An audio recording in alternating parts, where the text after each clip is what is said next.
Welcome to Big Blend Radio, where we celebrate variety and how it adds spice to quality of life. Well, welcome everyone. It is National Gardening Month and it is spring, and that is what we are celebrating now. It is a wonderful day. Well, it's been an interesting weekend. It's been beautiful spring weather here in Asheville, North Carolina, where we're airing from, and beautiful flowers everywhere, red bud and bloom. Azaleas are popping up all over. I mean, it's just like orchards in bloom all within the neighborhoods of Asheville, North Carolina, with a lot of construction going on as part of the rebuilding of Asheville post Hurricane Helene. But it is beautiful. But today we got exactly what April likes to do, some spring showers. So a good day to be inside doing this podcast and celebrating gardens around the world and across the country with some very special guests that we have joining us. I'm going to first bring on Johnny Schaefer. Johnny is our Big Blend Radio co-host every first Sunday for our Big Daily Blend show. Get that straight. Hey, Johnny, how are you doing? I'm doing great, Lisa. I'm so happy to be here. Happy spring. Happy April.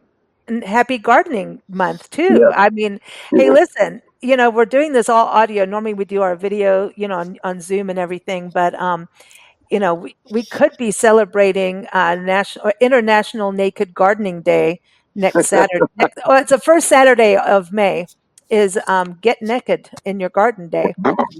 Hey, why not? I mean, whatever floats your boat. I'm just saying. There will be too many mosquitoes out. I know, really? Yeah, in May they could be. Everyone, for those of you who don't know, Johnny is an award-winning singer-songwriter. He's based out of Pasadena, California. So when we talk about flower power, you've got it right in your backyard.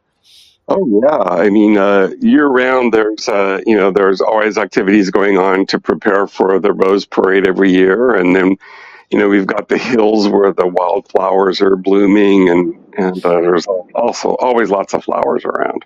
It's awesome. Everyone, you can keep up with Johnny at herejohnny.com.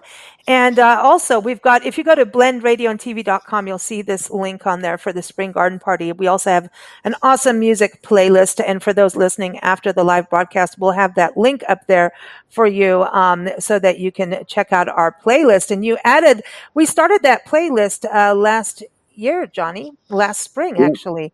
And you added some new ones on there. Of course, Melissa Manchester made it, didn't she? Of course. She has a beautiful song about a white rose. It's a love song about a couple seeing each other in a white rose. Whenever they see a white rose, they think of each other. That is so cool. That is nice. And as we learned, flower colors have different meanings. That is part 2 of this show because, man, y'all, gardening and gardens are popular, so we have to have a 2-part show here. So this is the first part. The second part is tomorrow, Monday, April 7th at 11 a.m. Pacific time, 2 p.m. Eastern time. Johnny's friend Kimmy is on the show, and she's a florist. And Inya guess, I think I'm getting her name pronounced this. Am I getting there, Johnny? Yeah. I think so. Yeah. She's on the show talking about basically giving us an insider scoop of what it's like to be a floral designer. Eva Eldridge is on the show talking about desert plants, and she's based in Tucson, Arizona. We talk about some of the awesome gardens there. And then we have Debbie Stone, travel writer Debbie Stone, talking about origami sculptures in the garden in Santa Fe. And Santa Fe just got snow yesterday. What the heck, man? Wow. And I know. It's crazy. And then Heidi Sander from Stratford in Ontario is on the show, and she's an amazing poet. And she even reads one of her poems that go with one of the gardens there. And so it's really a cool show tomorrow. So stay tuned for that. Again, link in the episode notes. But Johnny, are you ready to introduce some of our guests on the show today? I am looking forward to it. We've got a lot of people here, so this should be fun getting to everyone. I'm going to start off with Terri Guthrie. Terri is based in the Dallas area. She's a travel journalist and a photographer, and she also has a podcast here on Big Blend Radio every 4th Monday, Travel with Terri. And you can keep up with her at travelwithterri.net. So, Terri, how are you doing? Hello, I'm doing great, but we're about to freeze to death here in Dallas today. I've got my fire going right now. What? Are you serious? Yes, I don't know what's happening. Yeah, this is a crazy April. Oh, wow. Wow. I saw that Lubbock, Texas got some snow. I mean, Yes, that's pretty amazing, isn't it? Like how this all works. yes, So, it is. I'm not kidding you. It's yeah, I think it's in the high 40s today, and it's damp, so that makes it even colder. oh, wow. Wow. So I want to keep going with this, this weather, but can we warm up, for the flower hour? Um, Yes. I w- let's go to the San Juan Islands in Washington. Washington State has this beautiful community of islands, and I do call it a community. They're just amazing, wonderful places. So the San Juan Islands, Orca Island. We have Amy Nesler back on the show, and we first met Amy through our podcast with the International Food Wine Travel Writers Association. We call IFTWA. So welcome back, Amy. How are you? I'm good, Lisa. Thanks for having me back. Hey, it is good to have you on the show. I want to make sure everyone gets your website. It's visitsanjuans.com. And can you give everyone an idea where the San Juans are? Oh, Oh, I'm hearing something really strange here. Okay, thanks. Just so everyone knows, whatever you're on speaker, so it's going to pick up whatever sounds are going on. So just going on that. But Amy, if you can give everyone an overview of your area, it's beautiful. certainly. Well, I will start with the weather. I mean, spring here, it is raining a little bit today, but it was gorgeous yesterday, 60s and sunny. And we are here in the heart of the Salish Sea. We're kind of almost, I would say, equidistant between Seattle, Vancouver, and Victoria. So if you ever get tired of, hanging out in the big cities, come on out and be on island time. Oh, we like that. I like Very cool. Our next guest too is not too far from you, Michelle Fedosoff. She is a travel writer and photographer, also based in British Columbia, Vancouver area, and she's going to tell us a story in a little bit about her bee garden. So we can't talk about gardens without the bees, the butterflies, the birds, or the birds and the bees. We can get naughty since there's Naked Gardening Day. I mean, I don't know if you want to do Naked Gardening Day with bees. I'm just saying that might not be a good idea. Um, but Michelle, everyone, you can go to her website, Sites and Bites with an I. So sitesandbites.org. Welcome back. How are you? I'm great, thank you. How are you? I'm really Doing. happy to be here. Oh, glad to have you. So you're not too far from Amy, right in the San Juan Islands. No, I'm not, and we've been to the San Juan Islands a couple of times, usually for a bike tour, and they're beautiful. They absolutely are. So, yeah. Awesome. Awesome. Awesome. So I can't wait to hear about your bee garden. Have you done it naked? No, I'm just kidding. This is a PG show. No. Already off and running into crazy land already, right? And then also, we've got another guest that is on the show that is not too far from you, Michelle, or you, Amy. We have Joelle Machia and her partner Ryan Slough. Ryan Slough and her have a website called wandererscompass.com, and an awesome blog. They travel all over the world, and you can learn more again at their website, wandererscompass.com. And they're coming on board with us as having a podcast every second Monday. So stay tuned for their debut on April 14th, which is National Gardening Day. But Joelle, welcome back. How are you? Thank you, and it's a pleasure to be here. I am well. I'm Good. actually wish I was in the West Coast, Seattle, because I left. It was actually quite nice, though. It sounds like it's changing based on the people who are still there locally. But at the same time, I'm looking out a window here in Pennsylvania, and the cherries are in full bloom, even though it's chilly. Because I think we're getting that weather they're having in Texas starting tomorrow. It's supposed to be 40s tomorrow here as a high. But the looking at the cherries definitely makes it feel like spring, which is just really appropriate for today's Yeah, podcast. I like that. So, Ryan, how are you doing? I'm good. Good, good. Are you enjoying the cherry blossoms too? Or are you wanting I more sunshine? yeah. Well, yeah. I wish it was a little more sun, but it's nice because last year I didn't get to enjoy my uh, blossoms as much in my yard because I have pink and white ones, and I have another. I don't know what it is. The tree it blooms about 2 weeks after they do. It's the purple flowering trees, and last year I I think I was out of country or just left or came back just as they were pretty much dying off. So I kind of missed most of it. So I get to see all of it this year. So, Oh, that's cool. That's cool. So, where are you in Pennsylvania? I'm not too far from Carlisle, so central Pennsylvania. Okay, we've been through Carlisle. Yeah. Yeah, we've done that. Now, our next guest is also in Pennsylvania. See, we're doing good here. We got connections all over the place. Rose Palmer is also an award winning travel writer and photographer, and you can keep up with her on her website, quilttripping.com. She likes quilts. And she travels with quilts. And sometimes she's on a cruise ship sewing a quilt. Go figure. She's taken her sewing machine on a cruise, like literally looking out on the water, sewing away.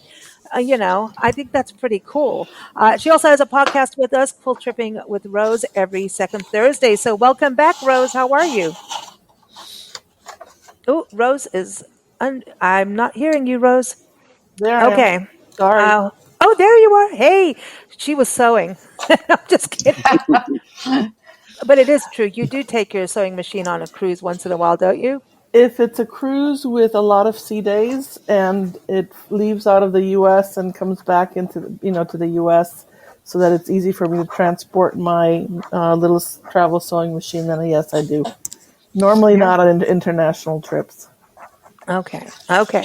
A little one. So you're close to Longwood, aren't you, in Pennsylvania? Yes, I'm in southeastern Pennsylvania outside of Philadelphia, which is the garden capital of the U.S. We have supposedly over 30 gardens and arboretums in the area, and I live in the Brandywine Valley, which straddles Pennsylvania and Delaware, and I have 5 of some of the most beautiful gardens near me, including Longwood Gardens, which recently just was nominated and won the best botanical garden in the USA Today top 10 list. And I Wow. can attest that it truly is a beautiful garden and my favorite, and it's at peak right now. This is my favorite time to visit. Nancy and I actually went there. Not too long. Well, yeah, a couple of years ago. It was right in the middle of COVID and all of that, and they were doing like a reservation system and everything. But oh my gosh, it is exceptional, and it's got quite a story of how didn't a lot of famous rich people take care of this garden, as I remember, just to So like one of the DuPont. DuPonters, yeah, Yeah. one of the DuPont company CEOs purchased the property as his summer home, which was all of like 4 or 5 miles away from his normal home. But basically he purchased it to protect a track of very old trees.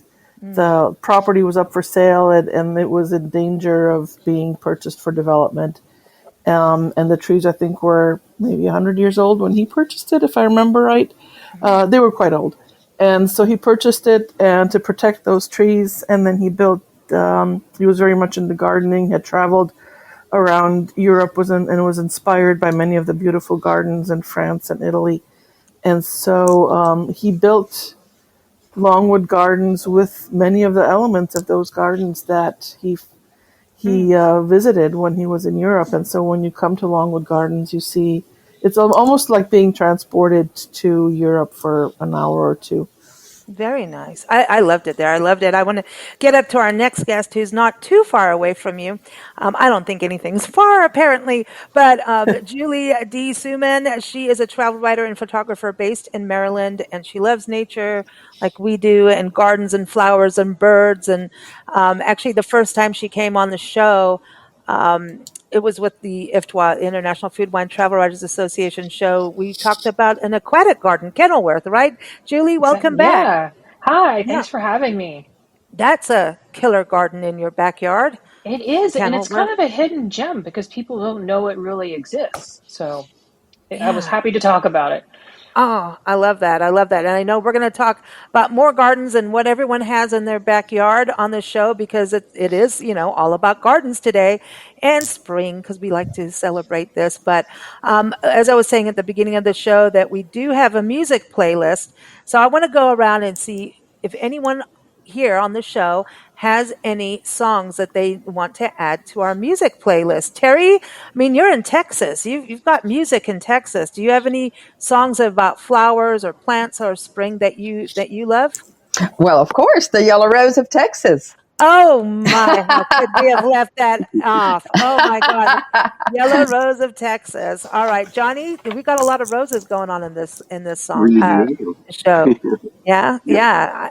I'm gonna have to go and listen to that again for sure. It's been a while. So good one, Terry. Yeah, don't Okay. make me sing it though. Well, you're allowed. You're allowed. We get Johnny to do that. Yeah, we'll get Yes, Johnny to yes. sing. What about you, Joelle? Do you have any Uh, songs? yeah, I was looking to think of songs last night. One I remember back from my heyday. This, of course, dates me a bit too. But "Morning Has Broken" by Cat Stevens. Oh yeah. Oh, yeah. Mhm. Yeah, you know what? I have a musician friend in South Africa used to play it. He would start singing it. He'd do the whole intro piece, all that piano work, right? Uh huh. He'd go, "Morning is broken," and then he would just smash a plate. I don't, that was his joke. I don't know, but it's every time I even hear the name, that's all I think of is a broken plate. I don't think it's nice, you know. What about you, Ryan? Does Inagata Defeated count? If that's what you why not? If that's what you want. Okay. I don't really know too many about. I mean, I guess they're more metaphors than songs, and a band called Trapped, Black Rose, or Okay. coincidentally the same year it came out, Sting, Desert Rose. I guess is one I know. Mhm. Okay, there Oh, you go. love that Yeah. one. Okay, yeah. That's going yeah, you got a wide taste in music. That's cool. Yeah. I know I, things. do you drive with music really loud? It depends on what it is, but I'm getting old, so moderate usually. Yeah. I always think I'm going to get pulled over. You know, it's like, oh, I better turn it down just in case, you know? And usually there's wine in the car somewhere, you know? Like, you know, we're not drinking and driving, y'all. I'm just saying there's just, you know, Mhm. there's stuff, you know? So you better turn that sound down, you know? I'm just wondering, Terry, if Ron, you know, as a fighter, he didn't get to play music while he was up in fighter jets, right? Oh, I don't think so.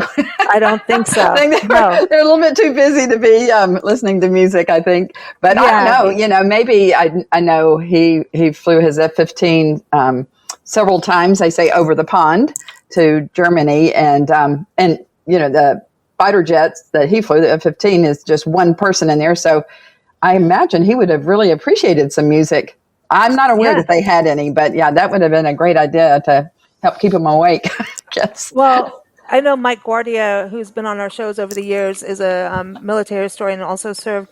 Um, hey, he was in the army, so Ryan, I don't know. He might have met you guys. Might have met. You never know. Small world But he was in sometimes. tanks. You never know. Um, he was in tanks, like that was his thing, and he said that they would it's they weren't allowed to or something, but they would play like AC/DC and blast it out in the tank and have it all in sync. So I don't know how they did it all on their iPhones or something, and as they went, they played AC/DC. So hey, whatever gets you going, man. Like, On my second deployment, we may have unauthorized and spliced in some music into our headsets while we were on convoys a couple times because it got real boring for sometimes. yeah, I would do that. Hey, see, Johnny, this is cool. You see, you never know where music goes, right? Where Oh people are yeah, I playing. mean, it's a soundtrack. You know, we all have our soundtrack that gets us through every day, and you know, it Yeah, shows I up agree. in all kinds of places. I like this. Michelle, what about you? Do you have any music? Is it anything to do with bees? Yeah, nothing with bees, but I will say, growing up, I used to listen to "Flowers on the Wall" by the Statler Brothers, long time Oh, ago. Still a bit of a favorite today, and of course, a somewhat more current floral themed song would be "The Bed of Roses" by Bon Jovi. oh, that's right. I Yeah, remember that. Yeah. yeah, You know it's what? not really current, but it's more current than the other one. We don't have to be current. We can do whatever we want. That's it. It's like whatever you enjoy. You know what? When you said flowers on the wall, I remember my brain went to the Kinks. Remember the song "Ducks on the Wall"? I don't know. See, now I'm really old, like going backwards. But anyway, I don't know that one, but I'll look it up. but I encourage people to look it up and listen to the Ducks. But anyway, Rose, what about you? You've got to have some Rose songs in there. Well, how about if I'm a little bit? She had to be on the garden show. Her name's Rose. Well, I do love La Vie en Rose, the French version of it, but actually, I was going to say tulips are my favorite flowers this time of year, and how about Tiptoe Through the Tulips? Oh, I love that one. Tiny Tim, yeah, tiptoe through the. I like that. Tiptoe through the tulips. So Amy, over in the San Juan Islands, can you see the tulips that are going in the Skagit Valley? From You can't actually see them, but we do have a fair number of tulips blooming here.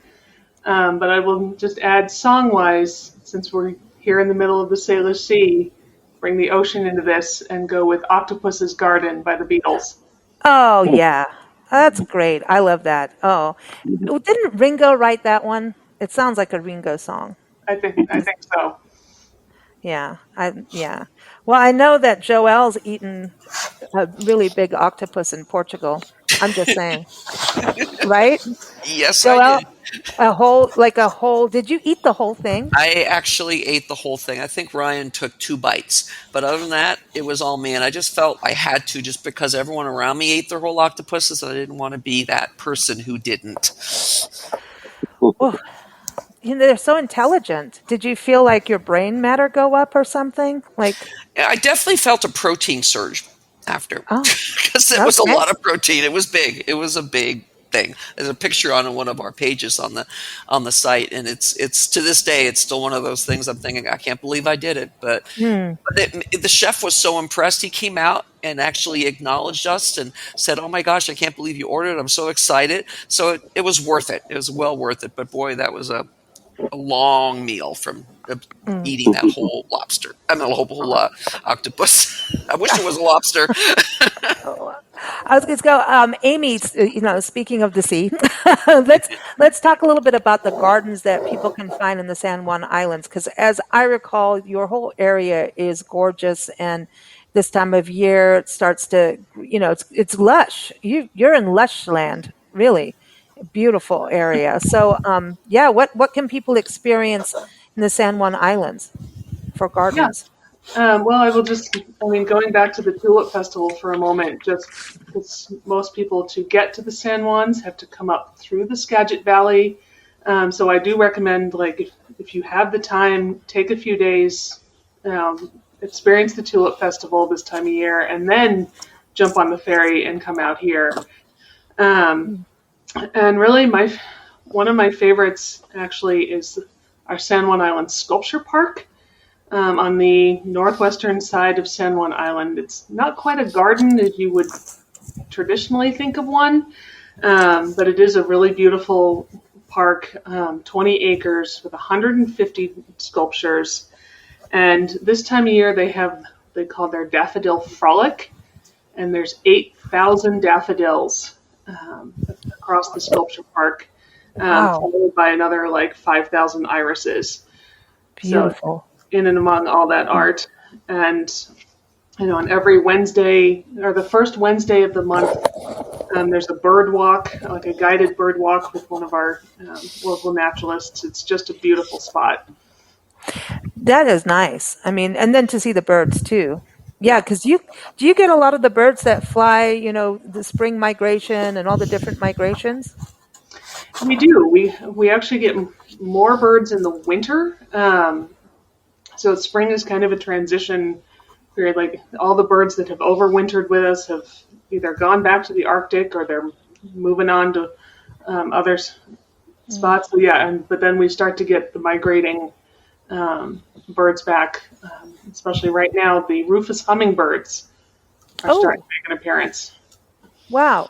That's amazing. We were just talking about that on the show that's airing tomorrow on Monday with Eva. We were talking about the rufus. They come in at a certain time, and I remember when we lived up in the high desert outside Joshua Tree, they would come in the fall. It was just like this little brief time, but they are feisty little little things. Yes, I they are. watched my language there. I did. They are though. It's like everybody else is hanging out all the time in the desert when it's warm. They'll be there pretty much year round. But like certain ones come in and then suddenly they come in and they say, "Hey, this feeder's mine, even though I haven't been here for a whole year. It's mine. Get off my feeder." And they're cool though. And it's good to have plants that support them. Johnny, have you been out that way? Because I know you used to go up to Washington State a lot. Yes, I still have family in Olympia, and we go up I there. can't hear Yeah, you. Can you? oh, I don't know if you can. uh, let's You're. see. Yeah, I Is can't hear this any you. better? Yeah, there you go. Perfect. Okay, sorry about that. Yeah, I still have family in Olympia, and we always want to go there, take time to explore all the beautiful national parks, and then we've made trips up into uh, Canada and gone to Butchart Gardens, which I absolutely love, and I'm sure the Pacific Northwest folks on this call, on this show will be able to speak more to that. But it's one of my favorite places. Blue And Shark Gardens. That's pretty much like a world iconic like garden, yeah, isn't it? Around the oh world. yeah, it's amazing. It's But beautifully sculptured. They take it a lot of it to to really they have different settings as you walk through the park. There are stream settings and just absolutely stunning displays, and they really take the time to sort of create something visually like everything's very well planned out. It's one of my favorite parks. okay, well, wherever you are right now, we just were able to hear you clearly. Michelle, I want to go to you. Have you been to Bouchard Gardens? Is it far from you? So yeah, living in Vancouver, it takes me about 3.5 hours to get to Bouchard Gardens. There's a ferry lineup and a ferry, hour and a half ferry across the water. But it's stunning almost any time of the year. It really is beautiful. It's worth going to if you're on the island. Yeah. Even in winter? It is nice in the winter as well. At Christmas time, of course, they have all the Christmas lights out on the trees, and there's a beautiful display of Christmas lights.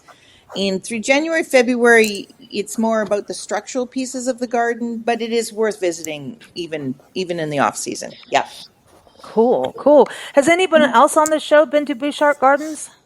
I have. I've made a couple trips up there over the years living in Seattle, and they are gorgeous. Though I haven't been there in a long time. This may be the conversation I need to get me back up there. Oh, cool. Yeah, I have too, Lisa. I have to tell you, the first time I went was in 1969, which was quite a trek from southern Mississippi where I grew up.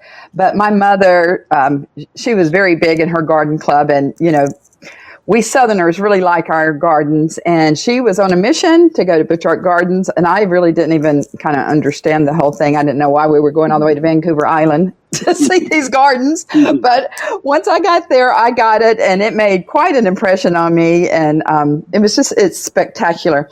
Well, fast forward to maybe 2 years ago when my daughter lived in Olympia, we took a ferry over to Vancouver Island for the weekend, and I had to go back because I always wonder, are things as great as you remember them as a child? And yes, indeed, I'll tell you, I give it my 100% stamp of approval. That place is magnificent, and if you like this type of thing, that's got to be top on your list. Very cool. Very cool. Yeah. I was going to go over to you, Terri, anyway, because you, talking about Canada, you also went to the Botanical Gardens in Niagara Falls, Canada, right? Yes, that is something that is so beautiful and so well done, and it just goes on and on and on. So the Niagara Falls, Canada side, they have the Niagara Falls Parks, and it just covers that whole area that you go to, when you go to Niagara Falls. So when you're just riding down the road, everywhere you look, you're going to see beautiful gardens and landscape, and these all these hanging baskets everywhere, just have all these gorgeous, vibrant flowers in them, which I love. And but the one thing I think that really stands out about their system there is that everything there is designed by students of their Niagara Park School of Horticulture. And so they have multiple gardens. They have all the, open public spaces, but, they have the butterfly conservatory, the botanical gardens, all these other gardens, and everything is designed and put in by the students. So our guide told us, he's like, things may not be perfect, but they're learning. And I have to tell you, everything looked perfect to me. But this is one of the only schools of its type, not just one, I think it is the only school of its type in the world. It's what I understood. Yeah. So, and it's very hard to get into, and it's such a unique and excellent school. And I thought that was a really interesting twist on what they have there in Niagara Falls, Canada. Yeah, no, that's really cool because I think we got to know the other side of the falls, right? Too all over there. Yes, It looks yes, beautiful. yeah. Looks really, really beautiful. Joelle, what is one of your favorite international gardens? International gardens, I've been to many, and one that has stood out and has an interesting backstory is Miramare Castle in Trieste, Italy. I wasn't expecting it to be as spectacular as it was, but there's a history there because Ferdinand Maximilian, which was part of the Habsburg Empire, was a botanist and a very passionate botanist. So when he built this castle in the 19th century, he very much focused the very large 54 acres, very, very focusing on bringing in a lot of these rare plants, exotic plants from all over the world. And obviously he's long gone from, back, he was made emperor of Mexico, which did not go well, and he was did not come out of there alive. But the gardens and the castle are absolutely stunning, right on the Adriatic, absolutely stunning views.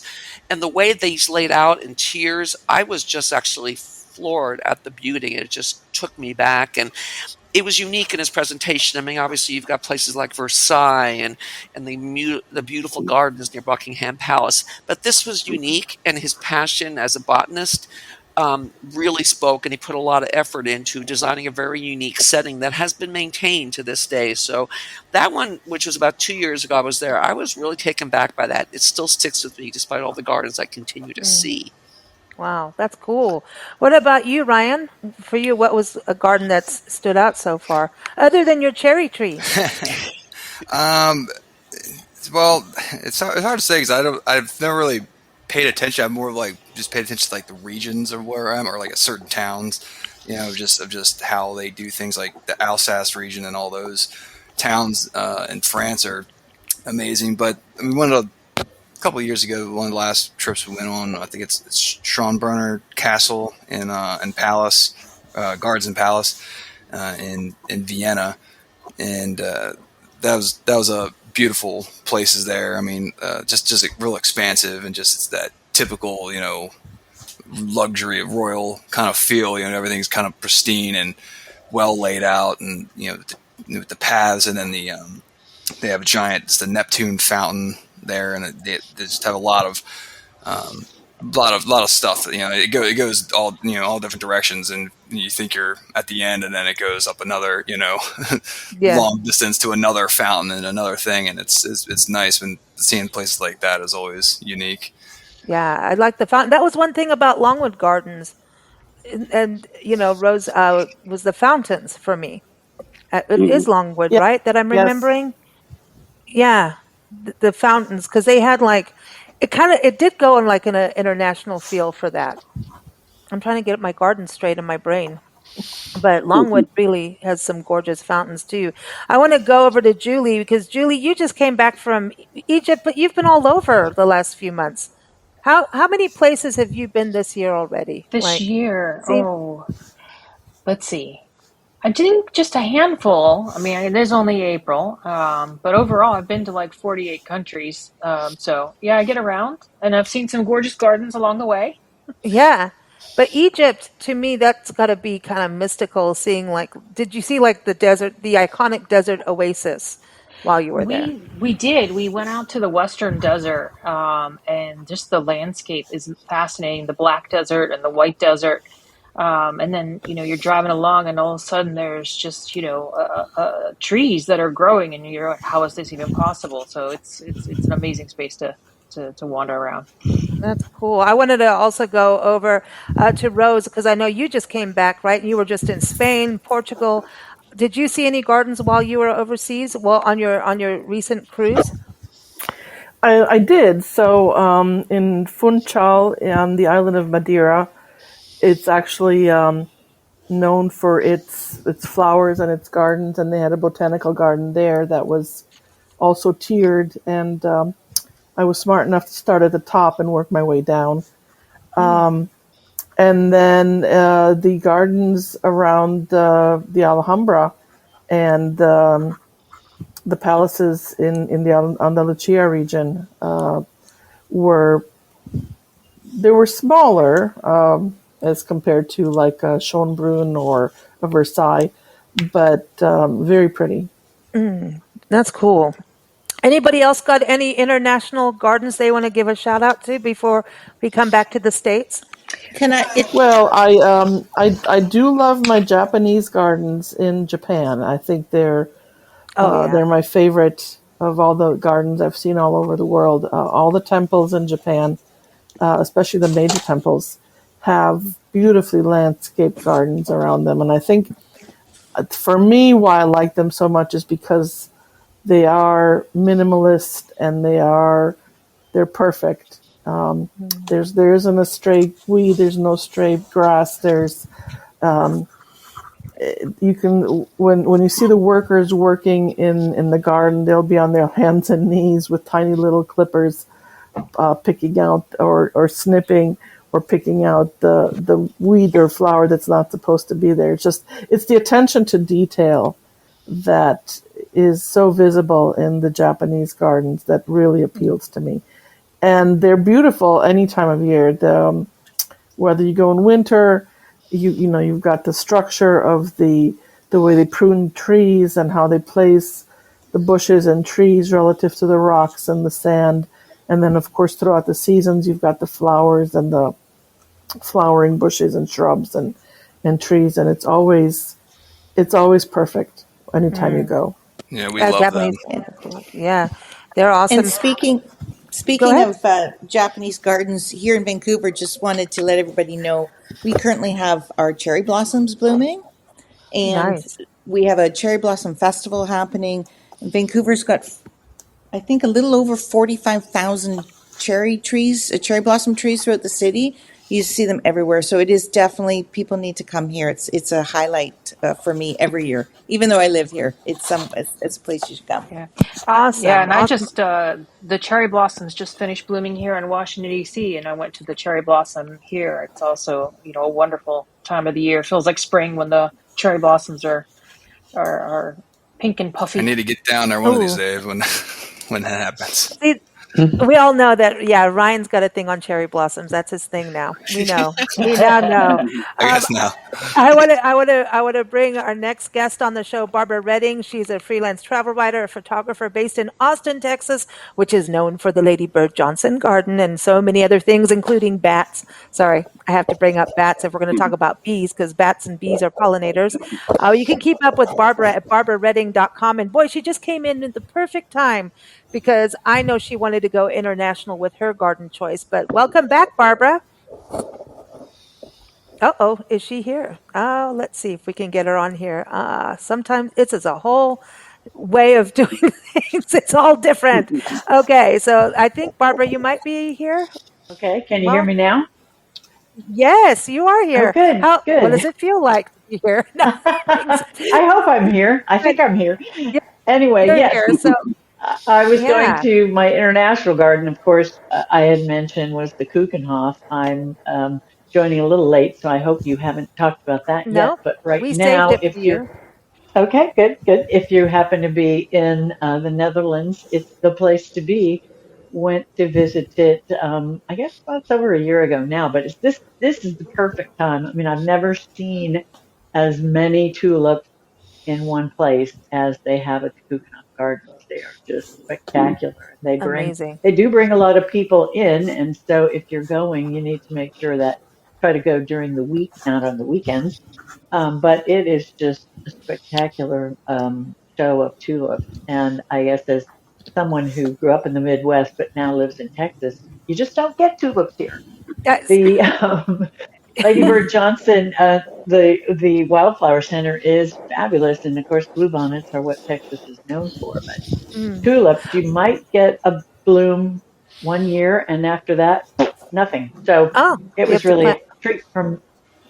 Huh. Yes, they just don't. They don't come back in the summer. It's just too hot. So Mm. you sometimes people tell me you can put them in the fridge and then bring them out, but who remembers to do that? I don't. Mm. Too busy. But So you've got a whole compartment of, bulbs and corms. I'm gonna say I've had that. It's kind of weird, but yeah, some people have a refrigerator in their garage and it's all for seeds and for exactly. corms and bulbs and daylilies and all that. Yeah, I'm kind of weird that way, and it's cool. But Barbara, I just want to know because Terry in Texas says it's cold and I know it snowed in Lubbock yesterday. Like, what's going on in Austin? Are you guys? Because I remember that one year you guys like almost froze to death, like literally, no joke. That was February, so it's not that bad. but Well, but yeah. we hit a really cold spell after it being almost 90 degrees in Austin, and we got some rain, and then all of a sudden woke up. It was in the 50s, so Wow. it's chilly. But again, we're back in the 80s on Thursday, so Mm, it's a short cold snap, but I like it to yeah. stay as cool as possible in the spring because in the summer it's pretty darn hot. So the time to That's see wildflowers or flowers in any kind in Texas are really in the spring. And so, going to the Lady Bird Johnson Wildflower Center, you mentioned the bats, watching the bats fly out from under the Congress Street Bridge are pretty spectacular things to do in Austin. We've been kind of in a drought, so we have not right now that you can see some bluebonnets along the roads, but we just have not had enough rain to really produce the kind of bumper crop that we often get. But mm. we're happy to see any wildflowers these days. Yeah. No, no, I agree. I agree. Now, do you have a song that you like that has to do with the garden or flowers or springs that we can add to our music playlist? Tiptoe through the tulip. You've been done. You got to thank Rose. I thought Rose was going to have, well, she did have a Rose song too, yes. But yeah, okay. Well, we got the tulips going, that's for sure. All right. Well, and then we have the yellow rose of Texas too. So, yeah, let's go back into some of America's gardens, and let's go back to you, Terry, in Texas, because your area, Dallas has, and I mean, Texas has amazing, you know, gardens to hang Yes. out in. So yeah, tell us about Dallas because we haven't done that one yet. Oh, goodness. The Dallas Arboretum, y'all. If you have Y'all. not been to the Dallas Arboretum, you've got to come and see it. It is something else. It is world class and is known as one of the best gardens in the world. Um, I can't tell you how spectacular it is. It's kind of hilly. It's on the banks of the White Rock River. Lots and lots of trees. It's very lush. And they just do an excellent job of having different seasonal events. Right now, they're kind of finishing up with Dallas Blooms, but this is where they just have millions of daffodils and tulips, azaleas, and of course the cherry blossom trees. And they have so many live floral and greenery sculptures throughout the gardens, koi ponds, bridges, all these different trails.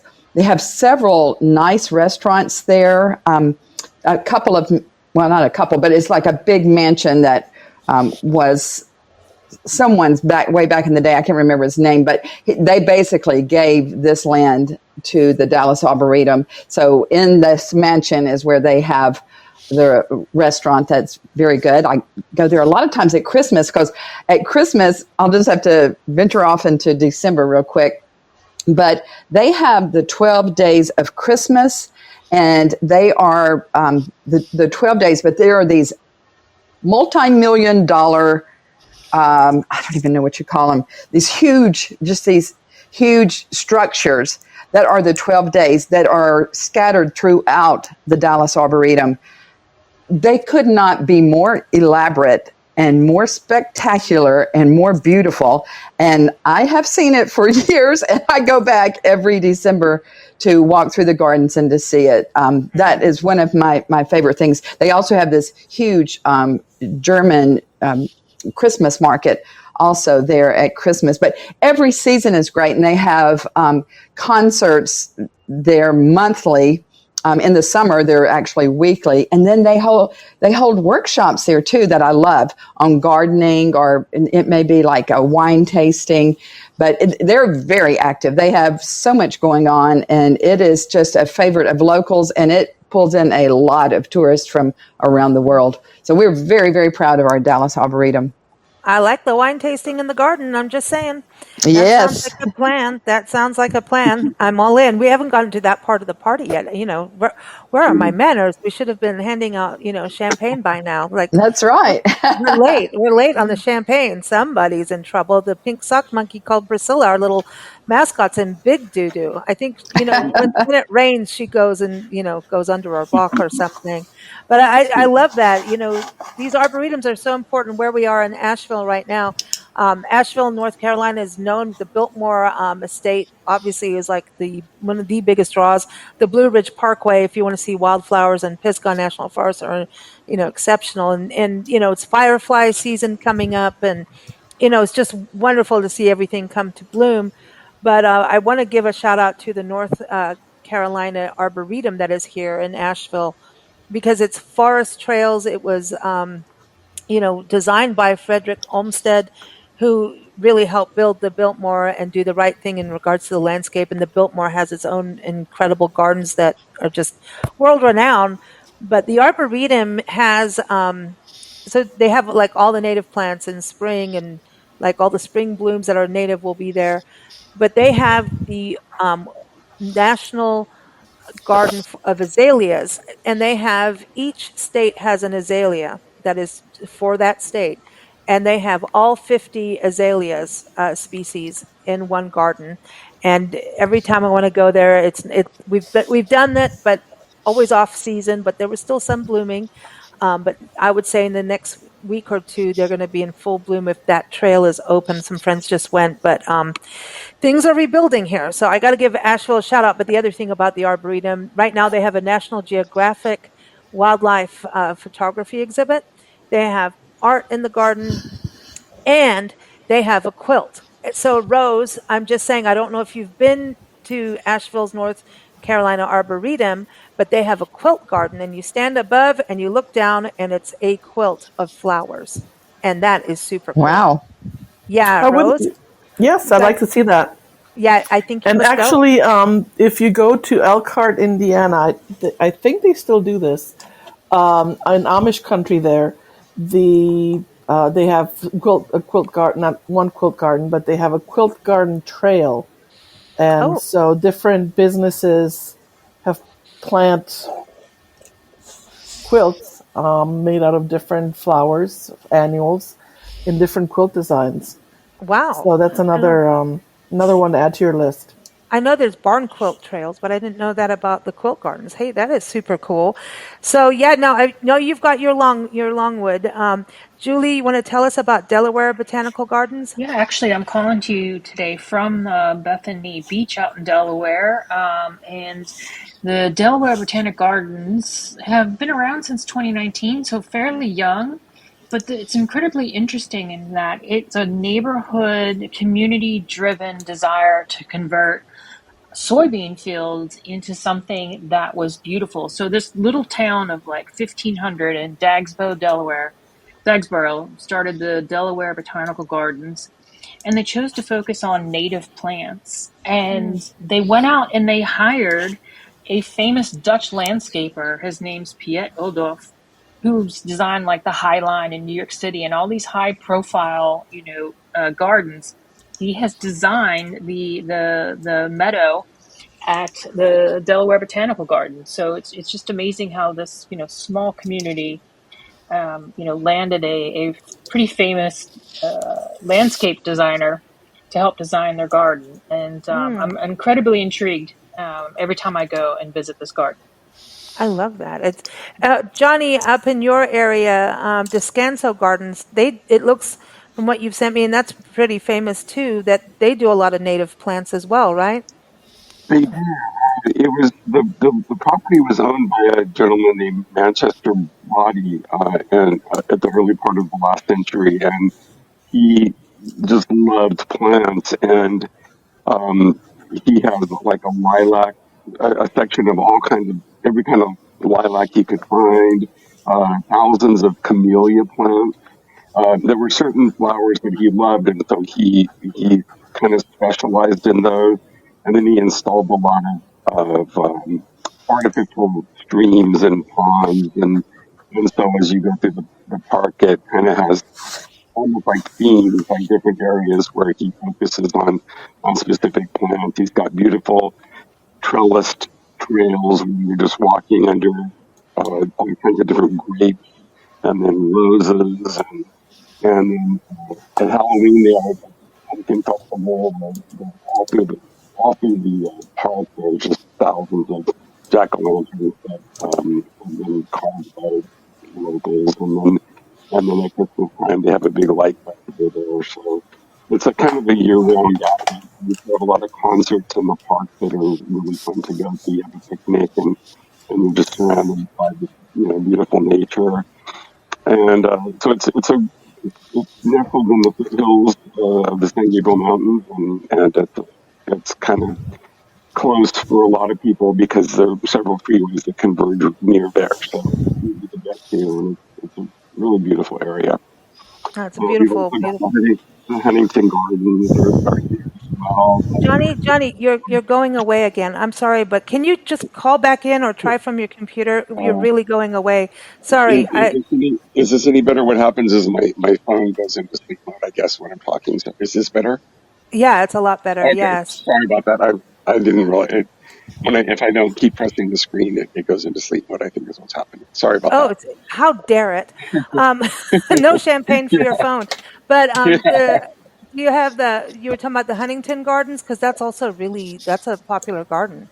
Oh yeah, yeah, honey. It's very. We can walk to it from where we live. It's and it's you know um, it's a lot of money and energy was put into that over the years, and it's another it's people come from all over to visit Huntington Gardens, as well as Mm.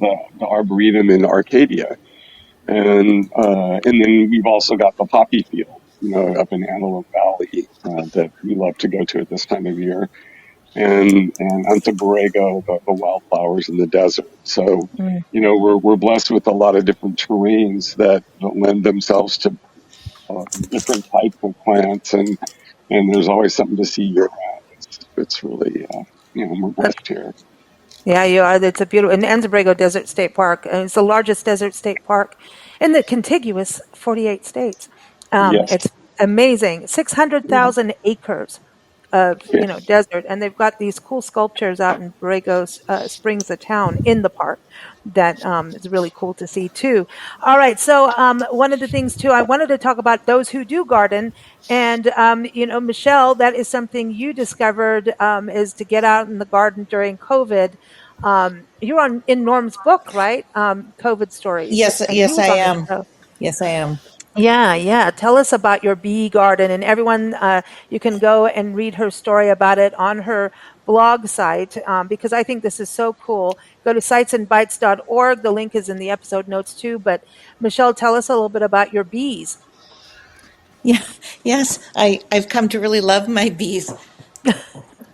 so so during yeah, like everybody, we have some challenges in life, and my husband and been going through cancer and the cancer treatment, and then that horrible COVID hit, and so we're all we all scrambled to try to be somewhat sane through the whole process, and I found didn't find, it's in the back of my yard. There's an unused part of my yard that just was full of weeds, and just I needed to get away from the TV and all the news stories and everything. And so I just went into my backyard and started pulling weeds, and digging, and I was out there for hours. And at some point, I decided I was going to build a bee garden. And so I spent hours and hours doing that and getting, of course, the plant here in Vancouver, the plant nurseries were closed. So I was looking for online deliveries of plants and seeds. And within I think a few short months, I had a small garden with a few bees, but I had was trying to put some decorations in there until I got the flowers in full bloom, and I had this little mason bee house that I'd had for 10 years, never saw a bee in it anywhere. And I just moved it into this back part of my yard with this newly dug garden. And before I knew it, bees were visiting, or what I thought were flies. They're black, about the size of house flies, but they're bees, and they filled up my garden, or the house in my garden. And I was so fascinated by the fact that there was bees that weren't the traditional black and yellow striped bees. I would sit there for hours every day just watching these bees coming in and out of this little house, and it just before I knew it'd be like a whole day would pass. I'd just be sitting there watching these bees, and that was the start of my bee garden. And over the next several years, I've expanded on my garden, and I've got so many bees visiting that I've actually named my garden the Bee Zen Zone, because I do Cool. go back there and lose time. Ah, Actually. I I love that. I love that. I think, does anybody else here garden at all? I do. Oh, okay. So what do you grow? Like, what's your favorite thing to grow? We know Ryan has cherry trees. So we got bees, cherry trees. What are you growing? Well, April is my favorite month here in Pennsylvania. I usually make a point not to travel in April because everything is blooming. And so over the 30 years that we've lived at this house, one of the drawbacks to living so close to Longwood Gardens is that I go there, I walk around, I get ideas, and then I come home and I try and make my yard look like Longwood Gardens, which is impossible because I don't have 700 volunteers working on my garden. But over the years, I've planted all sorts of spring flowering shrubs and trees and bulbs. So I have forsythias, and I have a few different varieties of cherries, and lots and lots of daffodils. Each fall, I tell myself, okay, I'm done, and then I'm at Costco, and they have their bags of bulbs, and so I can't help myself, and I'll buy another bag of daffodils and put them in the ground.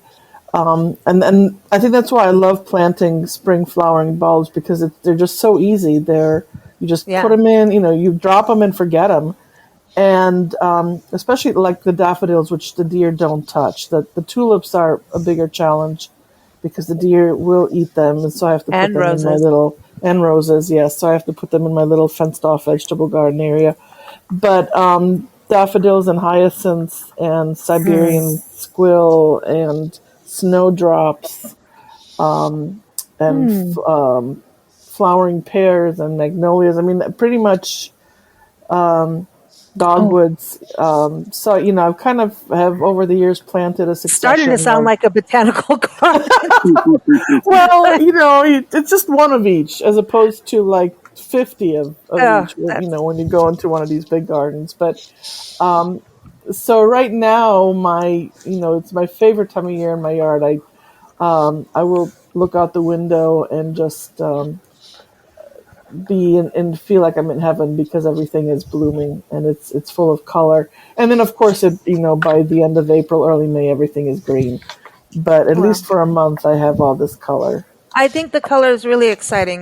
Being in Asheville, seeing it after the hurricane, we saw it like in winter, and now seeing the flowers bring like this huge sense of hope here. It really does. It feels like, okay, people can get through this and work together. So it's sometimes I think flowers really do a lot more. Kind of what Michelle with your story too is like the flowers and watching the birds. It kind of is like, oh yeah, things do keep moving forward, you know? So It's Yeah, also, it's it's interesting in my garden. I don't tend to have a lot of like I don't have any roses in my garden, which which I know people sometimes find strange, but what I plant in my garden is things that have a beautiful scent or that the bees really love. So some, like I've got oregano and mint, which don't have those gorgeous flowers, but they provide that movement in the garden and all the animals that, the flying pollinators that come. So absolutely, I just love it. In Washington State, we have unique, especially where I am. This is Joelle. I live in a 100-foot tree forest, so we're surrounded by trees. So shade is a big issue. But I definitely am passionate about flowers. So we plant a lot of hydrangeas. We probably have 100 feet length of hydrangeas in our yard, which absolutely are stunning. A lot of geraniums, a lot of butterfly bushes, and we have at least a dozen hanging baskets of fuchsias that will go down several feet. So this is color all the way through September. And I could just sit out on my deck and just look at the hummingbirds come into the fuchsias and the hydrangeas covered in bees. It's to me, it's more trying to find this long amount of color in a forest could be a challenge. But I mean, we've literally, same thing, someone mentioned the Costco. We buy so many geraniums from Costco, trays and trays. It fills up the truck, and they're just everywhere. And this is bright red color that is just, they're so hardy and nothing bothers them, and slugs ignore them. So it's a matter of knowing what to plant too, because each of us have unique climates that we have to work with. And so to really learn our environment to be able to maximize the beauty we are surrounded with at the time of year as we enjoy the most. Awesome. Well, I want to go around in closing, and we're going to go to our garden party. We've got the music. We've been all around. We can't get to every garden that we want to talk to, but you could use your next garden in this next question. If you're going to host a garden party, where in the world, or in the United States or North America, Canada, where would you host a garden party, or in your backyard? And we want to know what's to eat and drink, because that's always important. And who are you inviting to this party? Anyone, anyone or is it, it could be someone who's passed away. It could be someone famous, non-famous. It could be fictional. Who knows? But who are you going to have at your garden party? So I say we make one massive garden party and just connect them all, but we're going to be in different locations. So let's start with you, Barbara. Where are you going to have your garden party? Well, one of the gardens that I mentioned I was participated in the Newsweek Best Gardens. One of the ones that I picked and that ended up being at the top was the Cincinnati Gardens, and it's actually in the Cincinnati Zoo. So it's a wonderful place to admire the flowers, particularly in the spring, and also to go visit the animals. So I think it would be a very fun place to invite lots of children, my nieces and nephews. And I think probably what we'd have, since they're young, would be lemonade and cookies. So Sounds good. that would be my idea. So we could enjoy the flowers and then visit all the animals. They have a wonderful zoo and a children's area in Cincinnati too. So it would be kind of a 2-for-1 if we had our spring picnic there. That sounds fun. Garden party is a picnic. That is dead on cool. What about you, Terri? Well, I actually had a little garden party. My daughter had a garden birthday party. Years ago, I was just thinking of this. It was called the Secret Garden Party. And we had it at the Dallas Arboretum. And it was so beautiful. And we were in a kind of a little secluded area there where they had some waterfalls and the koi pond. But it was so much fun. There's just something special about a party or a picnic in a garden, I think. Yeah. And we had little tea sandwiches, a little chicken salad. And believe it or not, my daughter loves cucumber sandwiches. I don't know if that's a thing anywhere else, but it is very much here in the South, and lemonade and scones. But we actually put their food in these little sun hats, kind of down in the sun hat. And then so they had that sun hat to sit in their lap with their food. And then when they finished, they had the little sun hat to wear as a party favor and wear that day in the garden. Oh, that's cool. That's cool. Mm-hmm. I love that. Amy, what about you? Where are you having a garden party? Oh, that's a tough choice, Lisa. Like, what island are you going on? Well, I actually, in thinking about it, I would have to choose Yellow Island. Oh. which is not generally inhabited because actually it's a nature conservancy preserve. But Mm. this time of year, like starting April into May, it is covered in wildflowers. Uh, Ooh.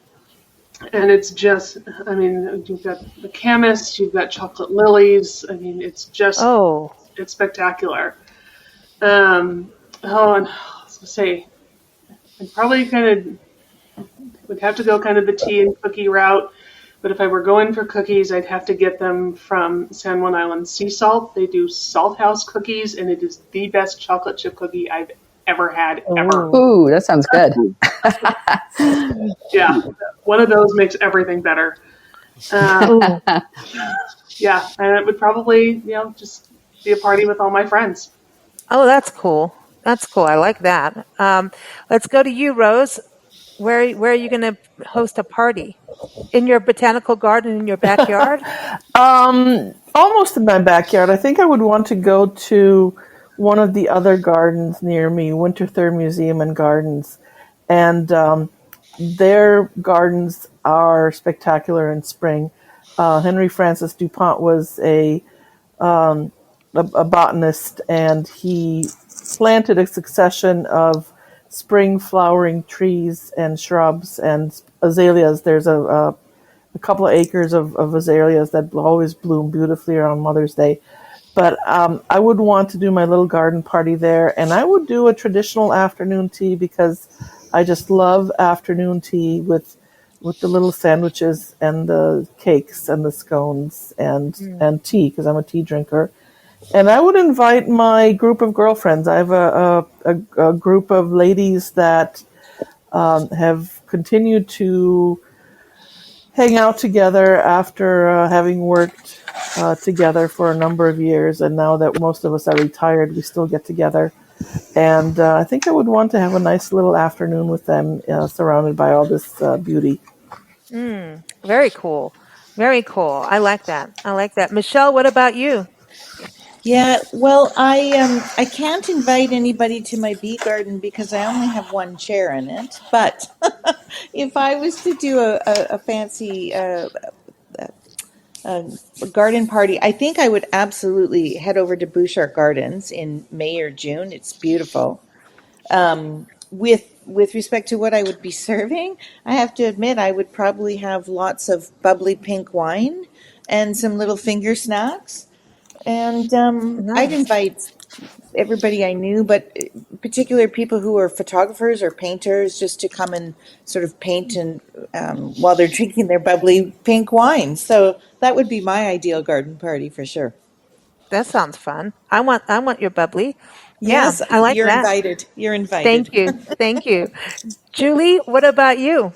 Yeah, actually, I'm going to go to Rose's part of the world and go to Longwood Gardens because I absolutely love it there as well. So I think I definitely would go down the alcoholic route for that party. I think a wine tasting with interesting pairings so people can explore, the different tastes with the wine and amongst the beautiful blooms at Longwood would be, my way to go.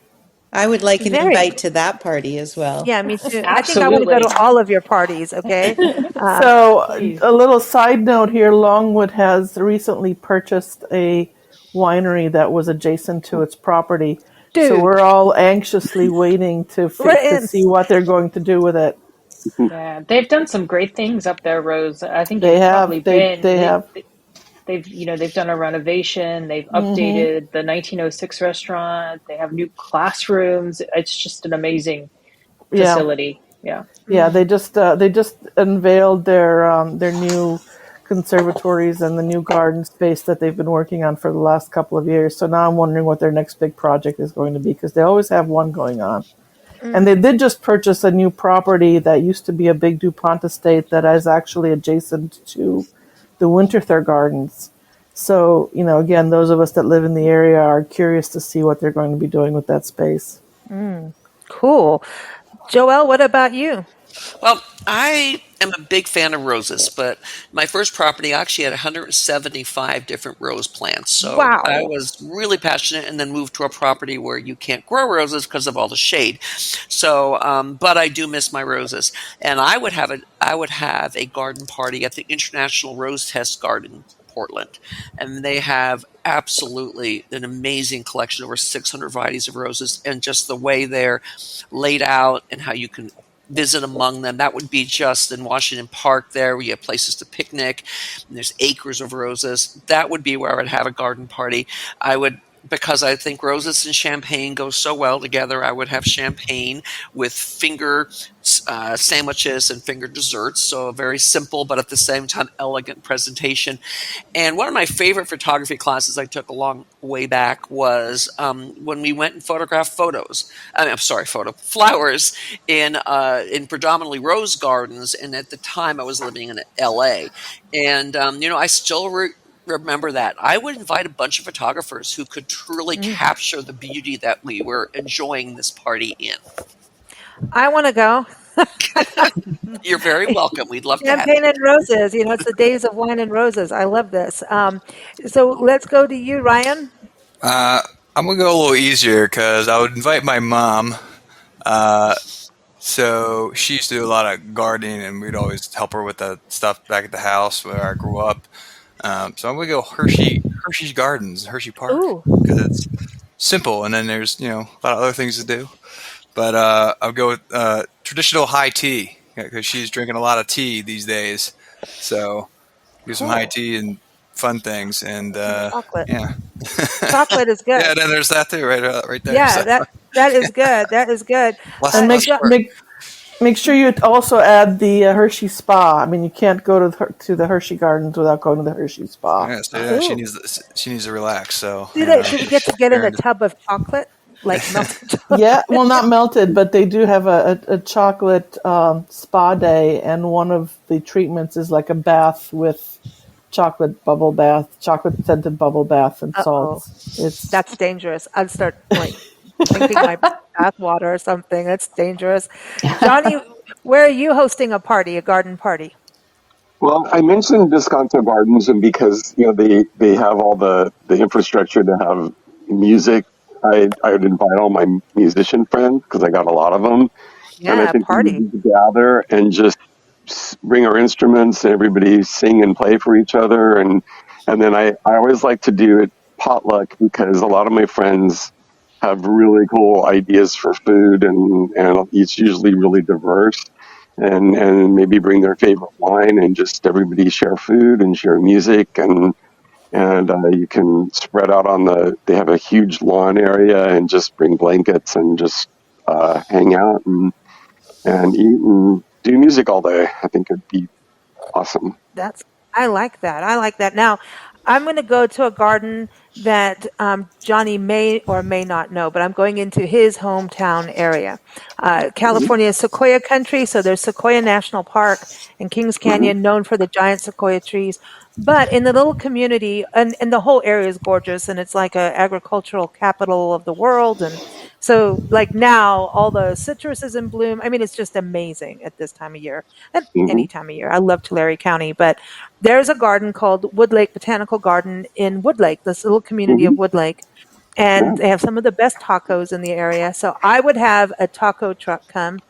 And what I love about this garden, it's a botanical garden started by Manuel Jimenez and his wife Olga. And for many years they've been working on this. And they work with what's called Woodlake Pride. And these are students, high school students that come and do the gardens with them. It's all volunteer, and you would not believe the amount of roses, sunflowers. They grow all kinds of blueberries because Manuel comes from the agricultural background as a grower, horticulturist, and he created his own blueberries and hybrids or whatever. I don't want to say species. That's the wrong word. But anyway, he's got wonderful blueberries. And I mean, they grow tropical fruit. They even have bananas growing in this area, right? And at this time of year, you may get to see snow on the Sierra Nevada mountains. I mean, you in this beautiful garden, there's a little like man-made lake with the birds and herons and egrets, but you stroll through and it's like a demonstration garden of what you can grow there. So if people moving there can go. Last time we were there, they had oranges galore, and they gave us this massive bag of oranges that were the best tasting oranges ever. So you'd be able to taste. They have a berry tasting they do every spring. So I would want to go and bring anybody of my friends, of our audiences, who wants to go and pitch in and help garden for the day. And we get to have tacos. And I don't think margaritas would be appropriate at that time with all the kids and everything, but maybe afterwards we can do that. But it is just, I just want to give a shout out to that garden. Have you been there, Johnny? I have not. I've had friends that have posted pictures that have gone, and it's I've been wanting to take my mom up there, and I was just up there, and you're right. The mountains look absolutely beautiful right now with all the snow, and so that would be a really nice backdrop for something like that. So yeah, Yeah. that's on my list. So I'm glad that you brought that up. Well, you're going to have to come and dig in with me now. See, that's Yeah, we're going to have to get our hands dirty and help do some weeding and some gardening. It is spectacular. So that's in Tulare County, California. I want to thank everyone for joining us. It has been so much fun talking gardens, and it's still rainy here, so maybe it'll be tomorrow. But it's good for the land to get some nice gentle rain. But everyone, again, keep up with Johnny. He's at herejohnny.com. Thanks for always co-hosting, Johnny. It's always fun having you on. yeah. And Terri, over in Dallas, you stay warm. Thank you for joining us. We'll be chatting with you soon about Oklahoma, right? That's right. Yes. Thank you. Everyone, travelwithterri.net is the website for Terri. And then we got Joelle and Ryan, and you can go to wandererscompass.com. Don't forget, National Gardening Day is their debut episode of their new podcast. You can hear it on bigblendradio.com. Thanks, Joelle and Ryan. Thank you so much for having us, Lisa. Now go be nice to those cherry trees. Julie, thank you so much for being back on the show. I love that you always call in from some location like in Delaware to talk about it. So that's awesome. So welcome back home too. Yes, thank you. Thank you for having me. It's a lot of fun today. Thank you. And Michelle, thanks for calling and telling us about your bees and your flowers on the wall. No, it's cool. It was cool to have you back on the show. Everyone, again, sitesandbites.org. Also, it was a Rose, pleasure. Thank you. Thank you. I hope you guys come back on again. Rose, we'll be back talking with you soon. Second Thursday is coming up, right? It is. I got to get ready for it. Yeah. What a are we month talking goes about? by quickly. What are we talking about? Spain, I think. Spain. Sounds good to me. All right. Everyone, keep up with Rose at quilltripping.com. Also, Amy over in the San Juan Islands, just a beautiful area. Start looking at going. And what I love about them is that the San Juan Islands and what they do at the visitsanjuans.com, at the Visitor Bureau there, they really do understand about regenerative travel and responsible travel. Right, Amy? Yes, thanks, Lisa. Thanks for being back on the show. I hope you come back again. Absolutely. And thank you. And Barbara, good to have you back on the show. Thank you for getting us back into the land of tulips and roses, right? Thank you for having me, Lisa. Enjoyed it. Thanks. We'll be chatting with you again soon. Everyone, BarbaraRedding.com. Keep up with us at BigBlendRadio.com. Thanks for tuning in. And happy spring, y'all. Don't forget, Monday we have part 2. And we're going to be going to the desert Southwest, Santa Fe, New Mexico, Tucson, Arizona, up to Stratford in Ontario, Canada. And we'll also be going to Boise, Idaho, and California. So take a listen there. Thank you all. Thank you. Bye-bye. Thank you for listening to Big Blend Radio. Keep up with our shows at bigblendradio.com.